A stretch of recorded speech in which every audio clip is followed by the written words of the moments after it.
Hey folks, welcome to the latest edition of the Freeform Podcast. We're mixing things up a little bit today. We've got Ryan Brown, the lead Freeform trainer, training out of the Byward Market. You've got myself, Jesse Campbell. I also train out of the Byward Market. A little bit of a different format. We've got a few questions from clients we want to answer, just some cool topics we want to discuss. It's going to be pretty relaxed. If you have any questions after the podcast, drop them in the comments and we'll answer them as soon as we can. So I think you've got something pretty cool you want to start off with today anyways. So something that I came across the other day, it was about our metabolic rate as we age. New evidence has come up to show that between the ages of 20 and 60, our total energy expenditure in a day does not change. So if you blame your weight loss inabilities on age, science says you're wrong. And unfortunately, we have to accept that. The biggest issue is understanding that the food consumption that happens and the lack of exercise that happens as we age is usually a direct result from that. Would you agree? Yeah, so I haven't read the study, but I think the biggest factor is that as people get older, we just move less. You know, what happens is we play sports in high school, we play sports as a kid, we grow a little older, we go to school, you're sitting at a desk, you get a job, you're not doing sports anymore, nobody lives on a farm anymore, nobody does firewood, just the older we get, we move less, right? And it starts to add up a lot, and also the older we get, the busier we get, and then we're eating fast food for breakfast, fast food for lunch. So, the biggest thing is just nobody's moving anymore. And even less now. Oh, even less, especially with COVID, it's nobody's moving at all. But nobody moved. Again, I haven't checked it out myself, but it makes sense. It absolutely makes sense. We just got to get moving more. And that's not to say that, oh, well, I'm struggling to lose weight, I can't blame it on my age. You need to make those small, tangible changes in a day. Start with anything that you can do at home. Yeah. But make it a weekly thing where one thing a week you change. You don't drink a lot of water, drink more water. Don't do anything else for another week. Yeah. Everyone has this weird idea that it's all or nothing. The past 18 months, if you would have implemented one thing a week, whether it be move 10 minutes every 2 hours, have extra vegetables in a day, eat some more fruit, track your food, look at your protein consumption. All those things require almost no energy, but people feel that, well, if I'm gonna do that, I might as well go to the gym 5 times a week. But no one, myself included, cannot stay on that horse for very long because you either have no motivation and you're constantly trying to push yourself and then it gets frustrating, or all of a sudden you blink, 3 days went by, you haven't done anything, and then you're like, oh, well, I'll just start Monday, and then time flies. Yeah, this is a funny point because I think we were talking last week or the week before, and I think you said you'd done something like 35,000 sessions or something, eh?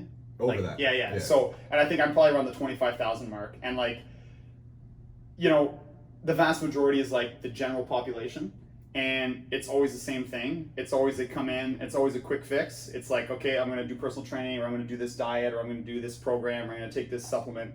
And it never works. It never, ever works. And everybody just wants to go 100% into it. It can work. Diets can work, but a diet cannot be a lifestyle choice. People that go full ketosis with no actual research, they just found a friend that saw some results, lost some weight off of eating meat every day, but then don't realize that there is consequences to those decisions.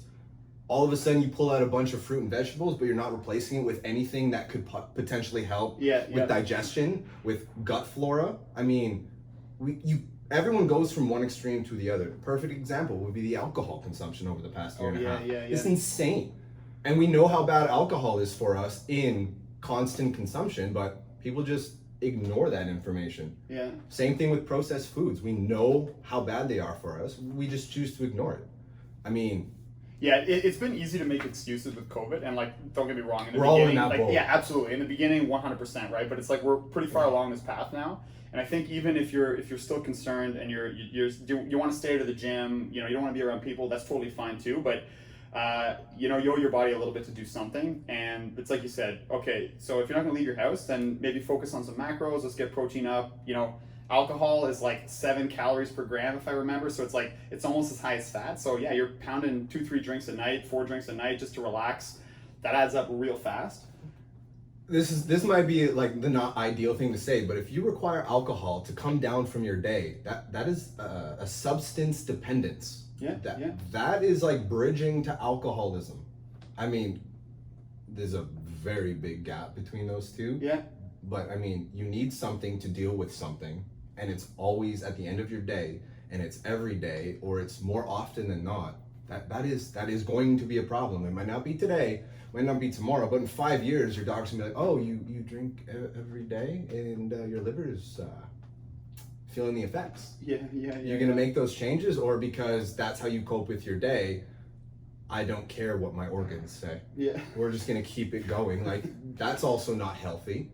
But I mean, if you sat there and cut out a few things that were bad for you, you implemented a couple things that were good for you, you might be able to get away with the alcohol consumption. Oh yeah, In moderation, for sure. Absolutely. But I mean, I, myself, you, I know, we're not perfect. Yeah. But I mean, I'm pretty close, but yeah, okay, I see your point. Fair.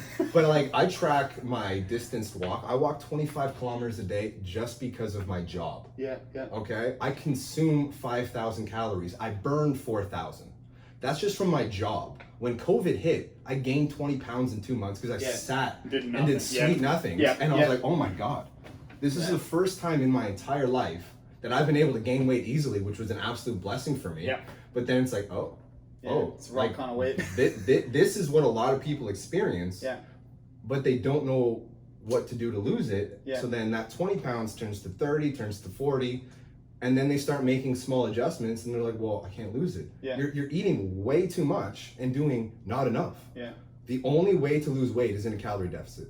If you're eating 1,200 calories a day and you're not losing weight, you're eating too much, but if you eat less, that's very dangerous. You need to figure out, A, what your body requires for a baseline amount of calories in a day.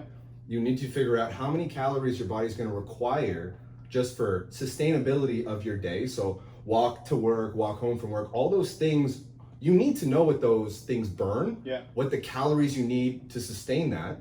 And if you find that your daily calorie requirement is 1,800, that's what your body needs to survive. That's what you should be consuming. If you eat less than that and you're not seeing weight loss, there's a problem. The equation is the same no matter what. Either you're lying about your calories or you're genuinely not doing enough. I mean, if you're not getting your heart rate up at all at any point in the day, well, going for walks is great, but your body builds resilience to the calorie output the more walking you do. You walk 5K, you might burn 1,000.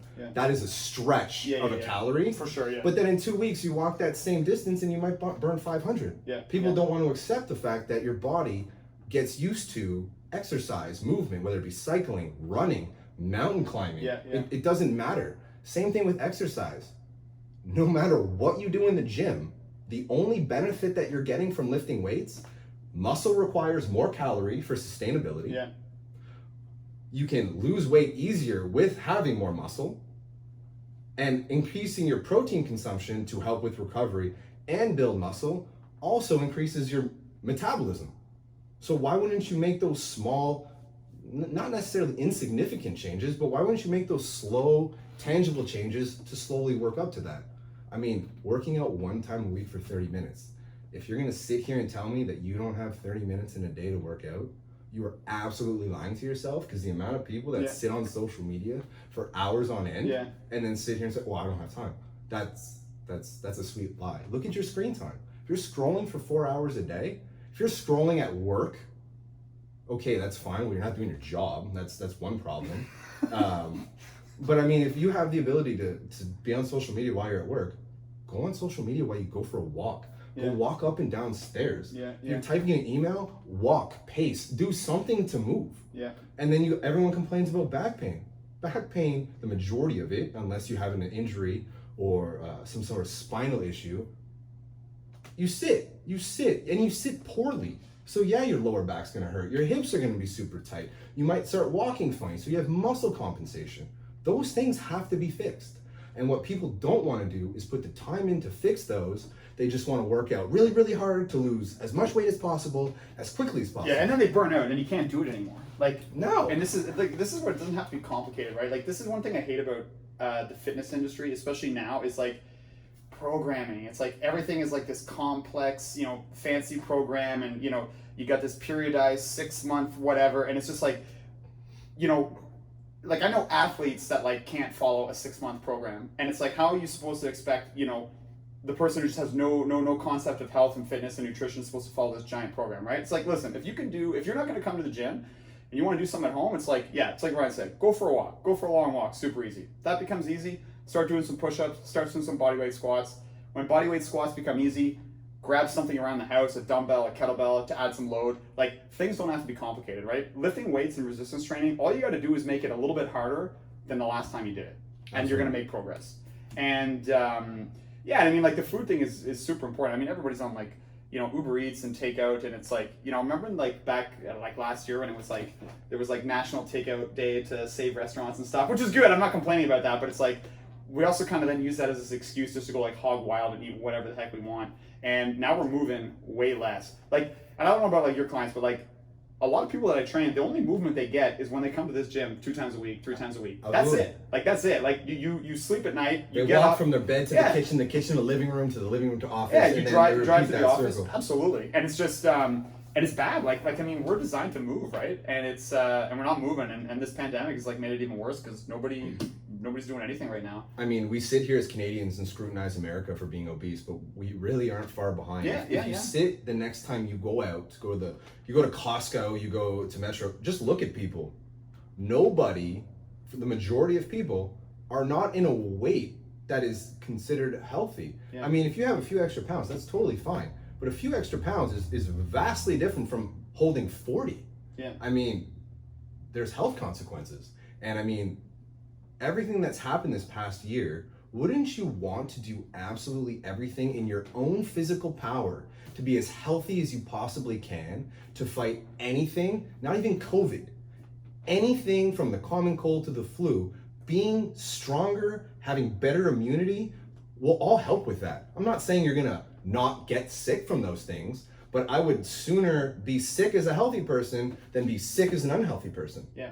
So I want to bring up an interesting. So you were talking about the guy, the article there. So I think Lane Norton cited a study on his Instagram, but was talking about if you just did like resistance training like 3 times a week, even if you were like overweight and didn't even lose a single pound, like all the common health markers that like your doctor checks and blood work improved. Absolutely. And they improved drastically. So it's like, you don't have to be super fit to be super healthy. Oh, absolutely. And like you sleep better, you feel better, your bone density goes up, your muscle mass increases. Like there's all these benefits of just exercising that and it's just hard work. There's no trick, there's no pill, there's no nothing, right? Like it's just, you just got to do it. And lose this stupid notion that you need to see your abdominal section. Like being low body fat is also not healthy. I don't know how many people need to hear that.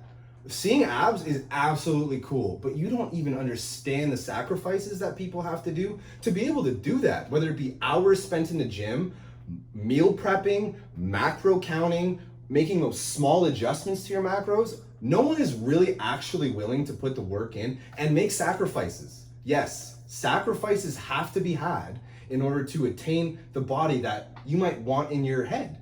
But I mean, the body I want in my head is like 40 pounds heavier. That is not happening for me, and I've accepted that. Yeah. But I mean, and going to the beach once a week and to be able to have abs when you're on the beach, but what, to be overweight for the rest of the year? That's a stupid goal. Yeah. If you sit there and you focus on overall health, your body fat will diminish over time.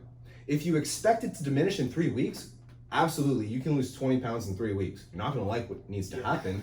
And I would say 9.5 times out of 10, you will gain it back. And the problem that most people are unaware, when you lose 10 pounds and you gain it back, your fat cells get bigger. So that 10 pounds now looks bigger on you. Yeah. But, and then you yo-yo diet, and that keeps happening. So people are like, well, I'm struggling to lose weight.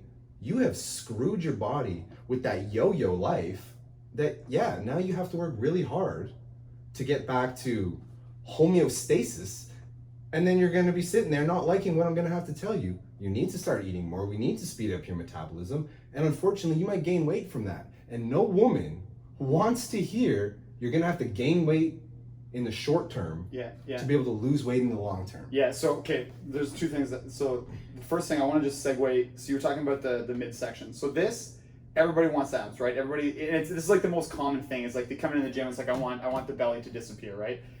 Like, Cut your sugar. no amount of like ab training you're gonna do is like You'll have super dominant abs you'll be underneath strong. that wall of fat. And core training is important. Don't get me wrong, it's important. But doing crunches and planks until the end of time is not gonna melt body fat off, right? It's diet. It's what you're eating. It's energy expenditure. That's what melts fat. You can have all the core exercises, and that will benefit you long term, from back pain, from movement as we get older, having a stronger posture. And those muscles will get bigger. To have thin abs when you're young and you don't work out, they're no different than a quad or a bicep. You can increase the size, but that doesn't mean they're gonna poke through fat. You have to focus on those things that are gonna diminish the body fat. Yeah, you can spot train a muscle, but you can't spot train fat loss. Like you can't just like do crunches to lose body fat around the midsection. Most of the time, fat around the midsection is the first to come and the last to leave. Yeah, for sure. And unfortunately, no, most people don't want to hear that, and it sucks. Yeah. But if you sit there and you focus, okay, I'm gonna give myself 2 years. I'm going to make small, incremental, sustainable, long-term changes every week. Yeah. And in 2 years, we're almost at year 2 of COVID. In a couple months, imagine if you started at the time COVID hit and you made small changes. 18 months later, you would probably see so much bigger improvement in your overall health, skin health, mentally. Exercise and quality food are known to help with those things. I'm not going to sit here and make like super crazy statements on that, but we know exercise helps with certain types of depression. The onset or feeling kind of depressed, go boost your mood, go work out. Well, this is something that everybody notices right away, like when they start exercising, and we're talking like sometimes just in 2 weeks they feel so much better, they sleep better, their mood's better, and just that like kind of low level depression, anxiety just kind of disappears, right? And then even post workout, you sit there, you move, you sweat a little bit, you genuinely feel. Accomplished might not be the best word, but you're like, I feel good, I can go take on the day. Yeah, absolutely. You can't out exercise bad diet. That's number one. You got to get some movement in, whatever it is. Like, if you don't have access to a gym, you don't want to go to a gym, go for walks, start jogging, do some bodyweight stuff at home. That's huge. Learn mechanics of movements. If you sit there and you learn how to do a mobility drill, a yoga pose, a squat, that still requires energy, and because it's new, the body is going to probably burn more calories as it sits to learn a movement. The first 6 months of your training, you're gonna that's your novice progression. That's perfect. Like that's where you're gonna make the most gains. You're gonna burn the most calories. The longer you train, the harder it is to make freaking progress, right? Like I don't know if you ever saw that West Side versus the World documentary. I can't remember, but maybe it was Dave Hoff. I can't remember who it was. Anyway, so he did like a 3,000 pound total in powerlifting, right? And then 4 years later, he adds like 5 pounds to that total. It took him 4 years to add 5 pounds. So that's not worth it. Totally. No, but that's an extreme example. But in the beginning, when you start training, every time you squat, every time you bench press, every time you deadlift, you're gonna add 5 pounds. You're gonna add 10 pounds. And then, 6 months in, you're gonna add, maybe 2.5 pounds. And then it's gonna be a little bit harder and a little bit harder. But the beginning is where most of the magic happens, right? And it's funny, I don't know about you, but like the clients that if they can just stick it out for that 6 month to 1 year mark, that's where like the real magic happens, right? And in the beginning, we always try and do nutrition, it never works, right? It's too much at once. It's like, okay, let's just get moving. And then like, a year later, it's like, okay, then they're ready to actually tackle this, right? Like the food is the hardest part. Exercising is easy. It's like, if you can just walk through that door, I'll get you through the session. It's easy. Like that's easy. You just got to show up. But it's the other like 23 hours and 30 minutes outside of the gym that's really hard. And food is tough. You've got fast food everywhere. You've got Uber Eats. You've got friggin' candy. You don't even have to go into a grocery store to pick up food now. Like it is easy to eat garbage. And it's also people's emotions, man. You sitting there having a bad day. You're like, you know what? I'm gonna treat myself. Yeah. I'll sit here and tell you the first 2 months of COVID, I was eating an entire cake. Like I would sit there and have like Betty Crocker out of the box, and I'd sit there. Once it's done, put on some goofy ass thing and just sit there and just kill 3,000 calorie cake. Oh yeah. And I'm just like, well, the world's kind of falling apart. This is crazy. We've never gone through any of this. Really no consequences for this type of behavior. And I did that. And like, I got fat. Yeah. Oh no. I had like a thick face, and I watch videos and pictures of myself now, and I'm like, ugh. I was struggling to breathe, laying down, trying to go to bed, and I'm like, oh my goodness. Oh no, it's rough. It's rough. Like everybody's going through this, right? But the big thing is, at one point, like you have to make a change. Yeah, and you're the only one that can do it, right? Like, I mean, it's, you know, I can't hound everyone forever, right? It's like, it's tough. Like it's got to come from within, right? The change has got to come from within. You have to really want it, and that's why it's like start with exercise first. Just get moving a little bit, because I find that just people are going to feel better right away. You're going to notice it really, really, really, really quickly, and then you can kind of use that to catapult you into like bigger changes. Even if you don't want to start with exercise first, sleep, stress management, food timing, and I want to be very specific to what I'm saying. I'm not saying that there's certain times of the day where your body is ideal for food. That has been absolutely debunked. But if you're eating food late at night and then expecting to have a quality sleep, absolutely not. Your body's trying to deal with digestion. Yeah, you're eating if the food's sitting heavy, if you're sitting there eating ice cream and then you're like, oh yeah, I'm gonna go have an 8-hour quality sleep. Like hell no, it's not gonna happen. Yeah. So you sit there and you know, and you've been told on a regular basis that these things are not good, but you're not making any change. What do you expect? You come and hire a personal trainer to be told or directed, I should say, told is not the best word, directed how to be a healthier person. If you come in and expect change in 8 sessions or 20 sessions or 40 sessions, you can absolutely do that. But if you're not willing to make any sacrifices, nothing's gonna happen. Yeah, no, totally, absolutely. And the other thing with sleep, I mean, we all have had information being told on how important sleep is, but we seem to just push it to the side. People going to bed at 2 a.m., getting up at 8. I mean, I was bad for that. My first 4 years here, I would work 6 to 8. I'd get home at like 8:30. I'd play video games until like 2:30 because that was the only time to unwind, and then also to be able to talk to my friends at that time. Go to bed at like 3, wake up at 5:30, rush to work. Yeah, totally. And then I sat there and I did it for a couple years. Yeah. And then as I started aging, my body's like, yo, word out. No, it's not going to be sustainable. It's funny, it's like cliche, but when I hit 30, that's where like shit just went downhill. And I hit 30 in COVID, so I had already. Oh yeah. Everything was already at the bottom. I just like, that's when like all that stuff became super important, right? It's just like now, like I can't, like this is hilarious. You can ask my girlfriend, but like if I don't get like at least 6 hours of sleep the next day, I'm just. It's just stupid. It's like, why am I even up? If you find yourself struggling to attain words, specific words to specific sentences, like I'm doing now, or your ability to speak is not as fluid, those are all signs of being tired. Yeah. Or your digestive system's off. That's another sign of being tired. Also, there's correlation between gut health, brain health, and your health. We consistently ignore gut health, even though we're constantly told, if you take care of your stomach, there will be very significant benefits, but we still fill ourselves up with garbage. Yeah, no, it's freaking tough. It's super tough. But like... Hold on. With that being said, you can also lose weight eating garbage. It has been shown that in a calorie deficit, you can eat garbage. If your allotment is 1,800 calories a day, and you decide to go have an ice cap, a Tim Hortons bagel, and some Timbits, and that's 1,800. I don't know off the top of my head.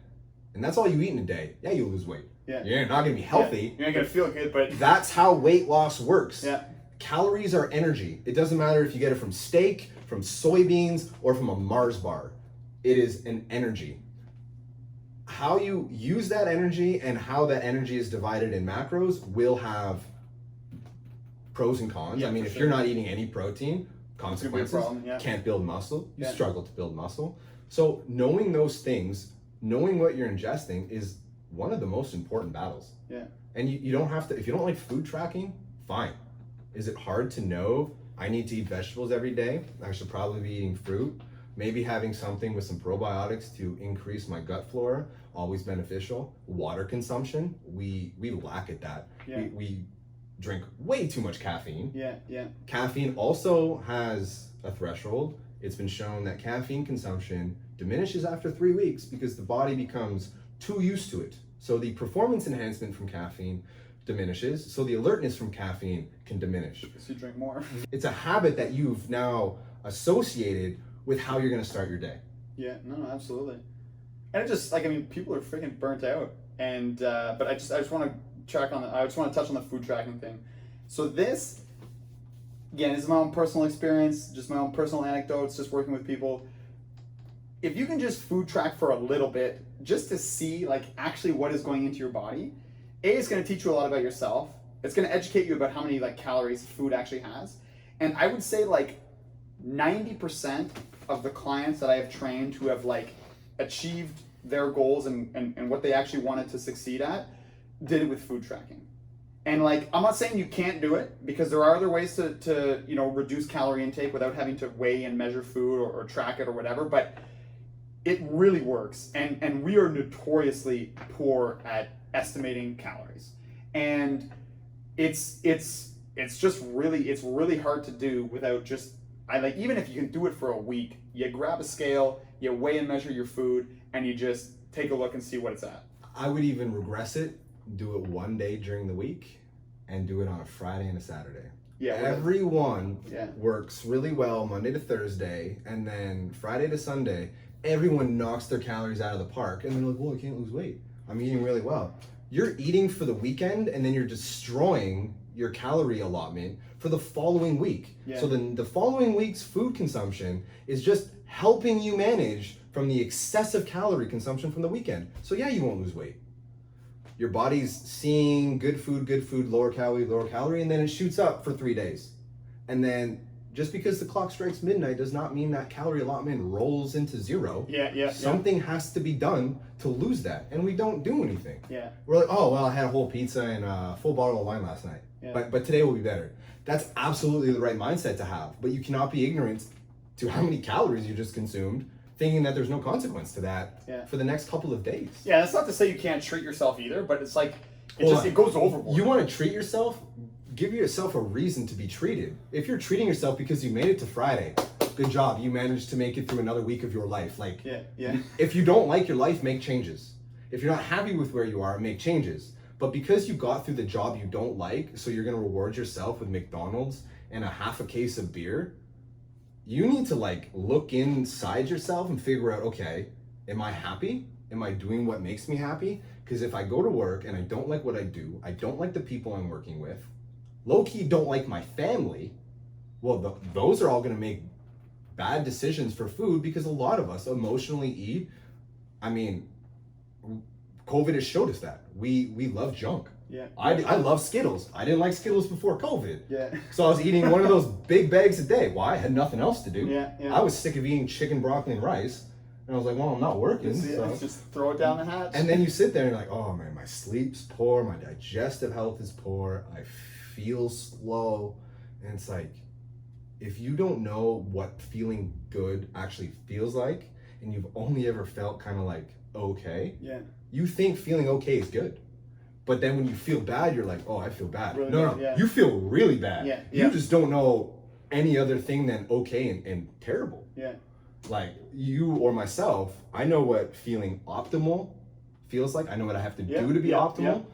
And when I decide to blow all the wheels off the wagon, and it's like 2 or 3 days to get my energy level back up, to find motivation to exercise. I mean, I had the privilege of coming in here throughout the lockdowns to work out, but it's still struggle. Come in and I'm like, okay, cool, I'm exercising. It's good for my health, but like, wasn't into it. What's the point right now? Like this kind of isn't fun anymore. So what your clients that like kind of held it all together over COVID, what did they do differently that the clients that just went completely off the rails do? So one of my clients, who she was in the hospital 2 months before COVID with severe back problems. So I was helping her through COVID. She lost 23 pounds. Why? Because her socialization outside was cut to zero. At the same point, she realized how many toxic friends she had, and not toxic in the sense that like emotional, but they push you to eat worse, they push you to drink more, everyone wants to go out. And most people, I do not fall in this category, I fall into peer pressure. Oh, well, have a glass of wine. Oh, well, just have a second. Well, okay. Like, no, I'm just gonna have water, or I'm just gonna have one glass of wine. And I'm gonna have that one glass of wine with water, and every time I have a couple sips of wine, I will be diligent at consuming water. That might look stupid, but there will be benefits long term, especially the next day. So, I mean, those are small things you can implement, but they're like, wow, I won't. Yeah. Okay, but I mean, isn't the goal that you come here to find information to make your life as easy as possible with the least amount of work to put in? Why wouldn't you do that? If you knew drinking water with wine, well, it doesn't taste great, fine, okay. But if you knew that was going to diminish your second or third glass, and that's the goal, why wouldn't you try it? Yeah. Well, yeah, no, totally. And I mean, it's like the low-hanging fruit, right? Like, it was funny. I was training a girl, and she worked super hard, like pushed really hard, like really, really, really good work. But like right around that 1 year, and never wanted to talk about food. Food was just like, I don't want to talk about it. No problem. Let's just like exercise. Let's train. And like right around that kind of that like 1 year mark, she's like, okay. She's like, I've only lost like a couple pounds. Like, what's going on? And I said, listen, just like, I just want you to like write down everything you eat for a week. I said, I don't care if you don't want to write it down, take a photo of it and just send it to me, okay? I said, so do that for a week. So okay? I've had clients that do that and they won't even take a photo and send it to me because they're embarrassed. Well, no, and you should not be embarrassed. Nobody cares. We don't care. We eat garbage. Well, not even that. We eat garbage too. But if you can't tell me what you're actually consuming because you're embarrassed of it, yeah. Why are you hiring me? Yeah, and that's the number one thing. I'm just going to tell you, hey, we both know that that's not a good decision. It's okay. It is okay to eat like crap. Even if it's every day, as long as you acknowledge it, you know it's not ideal, and you work towards making change. If it doesn't happen tomorrow, but it happens in a month from now, that's only going to benefit you. Oh, absolutely. But lying to your trainer is absolutely insane. Yeah. So before you finish, one of my clients, she left after this little interaction, but she's like, hey, Ryan, I'm not losing weight. And I'm like, well, like, let's go over your nutrition. I'm like, what'd you have last night? Not knowing I saw her at a restaurant, and she's like, well, I made this like zucchini pasta or whatever. And I'm like, yeah, like, was it good? She's like, yeah. I'm like, so what were you having at Lone Star? And she kind of looked at me and I'm like, well, you're also on the patio on the weekend having appetizers and sugary drinks and like martinis, like it's vibrant blue. And I'm like, I'm not sitting here scrutinizing your decisions, but why would you lie? I don't care. Yeah. If you don't lose any weight because of your decisions, I'm gonna sleep soundly tonight because that's not my life that I'm ruining. I can only help direct you. I cannot put the spoon to your mouth. I would gladly sit there and eat all my clients' meals if it meant they saw the benefit. Yeah. But it's not the life we live yet.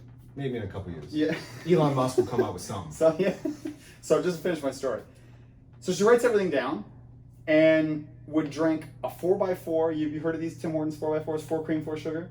No. Okay. 1 in the morning. Why? 1 in the morning, 1 in the afternoon. Ew. So not even coffee? I can't even imagine. It's like a latte or something. So all I said was, cut that in half. Just do a double-double. Literally change nothing else and just cut that out. And when you do the math, it's like 500 calories. It's a lot of friggin' calories. So the only change she made was just going from 4 cream, 4 sugar to 2 cream, 2 sugar. Boom. Right away.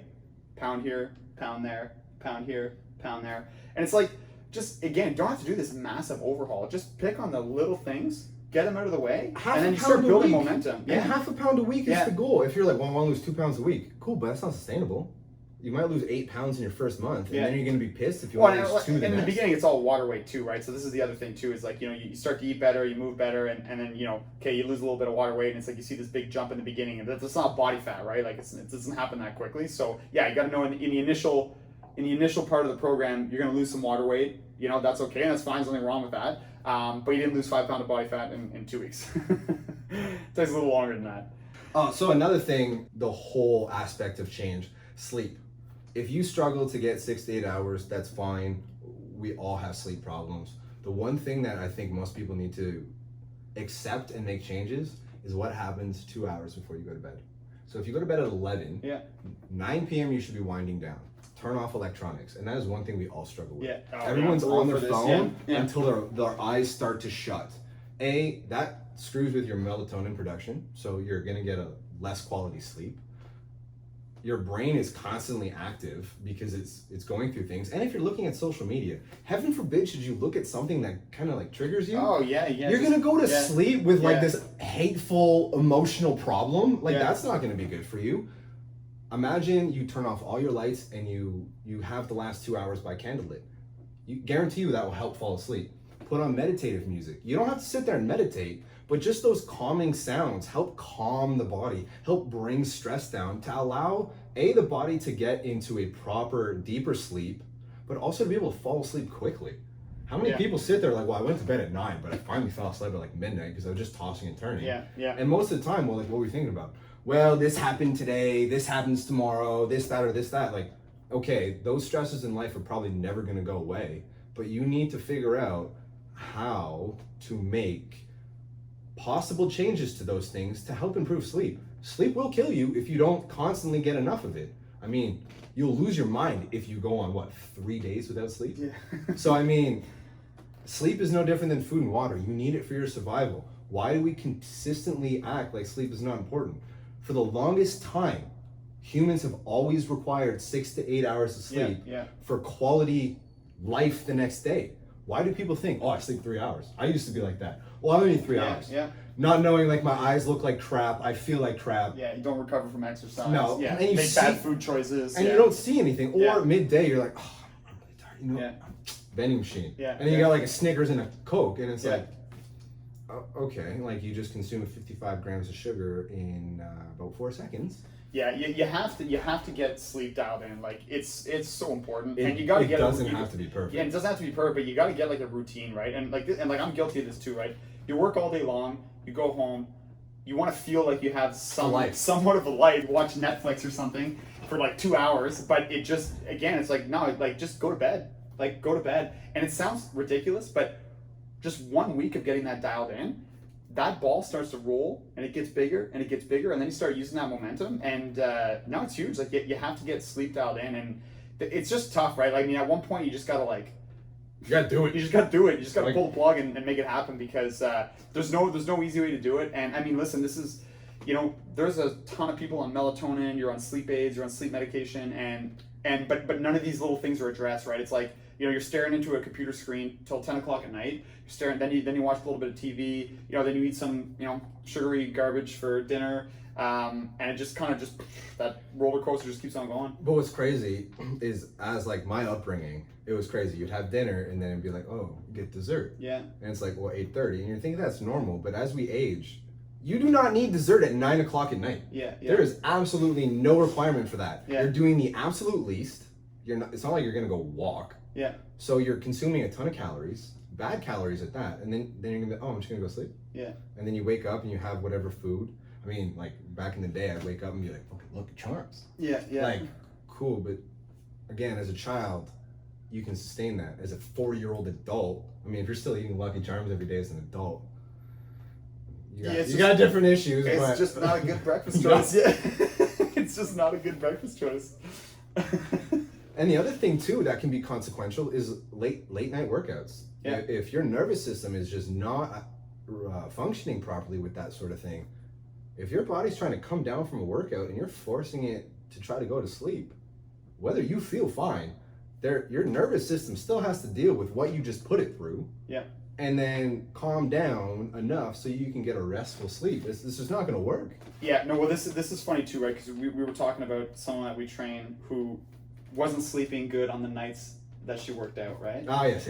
And so, which is like super rare, because usually it's the opposite. And I'm like, listen, I could probably work out at 8 o'clock, 8:30 at night. I'm gonna have no problem, right? If you work out hard enough, you might fall asleep right away. Right away, absolutely, yeah. But no, this is important, right? It's like, so there's a few things there. Maybe the workout timing needs to change a little bit. I think we kind of tackled that issue separately, and I think that was more of a nutrition thing than anything. But it's your workout timing is important, right? I mean, if the only time you have to work out is 8 o'clock at night, like legitimately that's the only time, okay, I still think that's probably going to be better than not working out at all.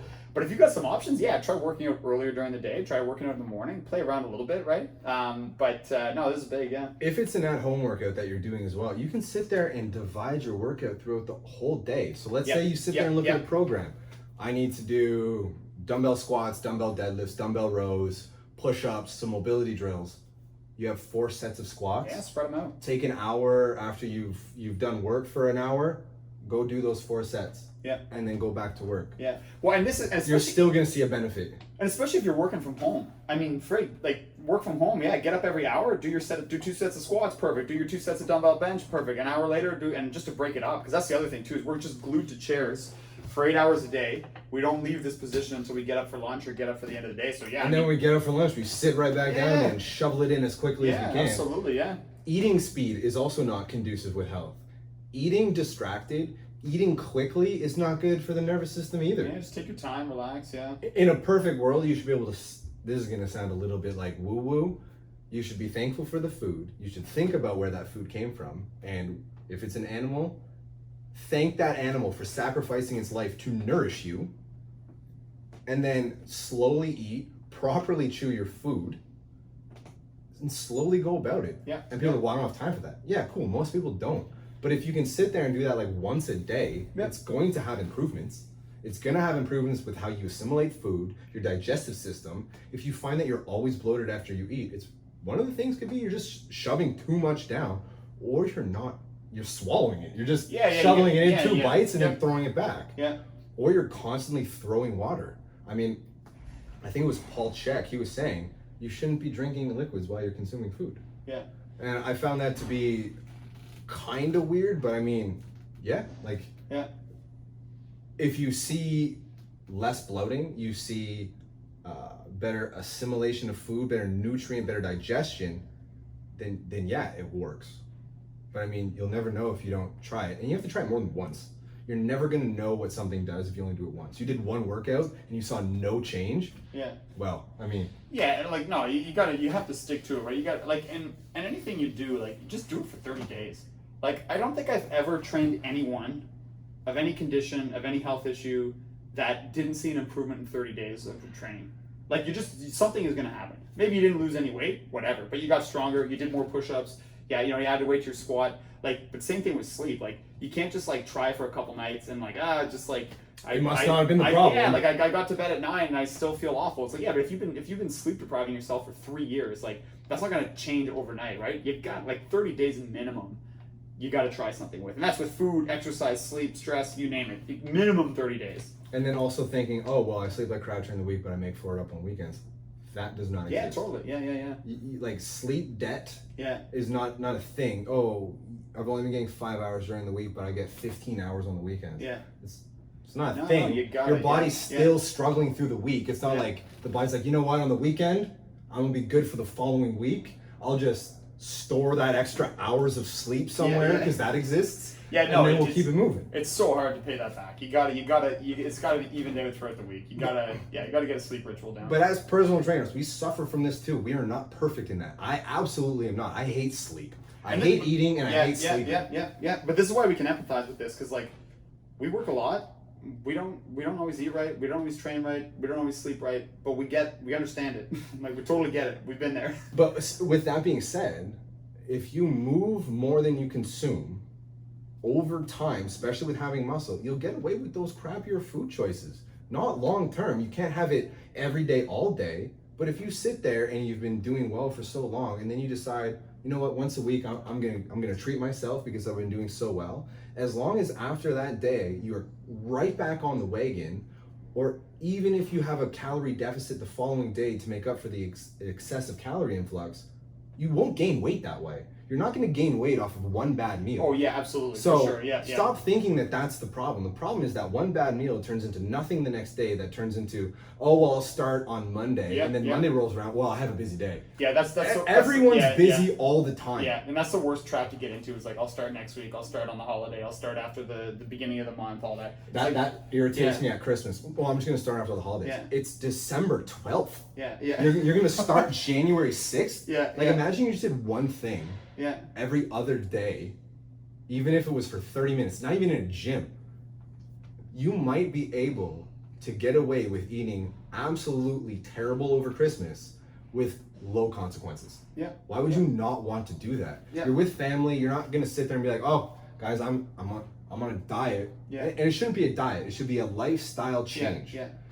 Speaking of that, with lifestyle changes, if you don't have a supporting family, that is also consequential. Yeah. If your husband is like, oh, you've been working out for a week and you still look like crap, and it's like, good job, bro. That's really going to be supportive for that long-term change. You need a team behind you for sure, right? And it's funny that this is something that always comes up where like whether it's the husband or the wife or the girlfriend or the boyfriend or whatever, or the family, it's like, yeah, it's like they give you shit for like trying to make a change. It's bizarre. It's because it's so bizarre.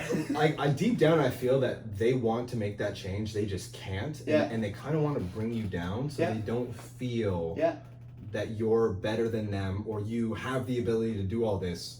And sometimes both men and women feel like if their partner makes all these changes, they might feel less than them, and that might create animosity or hostility in a relationship. And it's happened. We've had clients at Wellington who she made this massive change to her life, and the husband was hateful about it, and she got a divorce.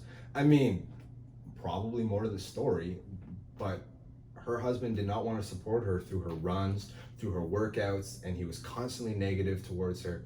So yeah, like why would you want someone that's not supportive of you in your life? And it's also good if you have like a team behind you, because like shit's gonna get rough, you're gonna go off the rails, something's gonna happen, and it's just nice to have somebody there to be like, no, hey, cool, like let's go for that run, even if it's not a good run, or hey, like why are you ordering Domino's? You know, like that really matters. Like you get someone just to kind of like call your bluff every once in a while, like it's good. It's really good. Like it's super important. I'm not saying you can't do it on your own, but it sure helps when you got a team. But you have to make sure that it's always out of love. If I'm gonna sit there and support my parents or like my mom, and she makes a bad choice, like, hey mom, like, why are you eating this? Well, because I want to. Okay, cool, but like, you've been doing so well. Yeah. Why would you like fall off? Well, like I'm not having the best of days. Okay, fine, enjoy the meal, but get right back on track. But then you see, it's like, oh, that week just flew by and she didn't do anything. And it's like, come on.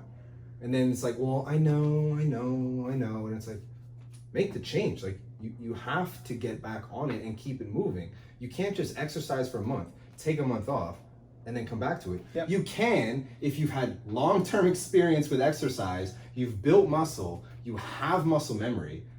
Muscle, once you have it, is easier to sustain and maintain than it is to build. Yeah, so if you build the muscle, then you can get away with less workouts, less quality food, because muscle requires more calories for sustainability. So why would you not work towards that, being male or female? I also had a client. This really pissed me off when I had this conversation. No names. Client had a kid, and I'm like, congratulations, like whatever. Cool. Yeah. Everyone has kids.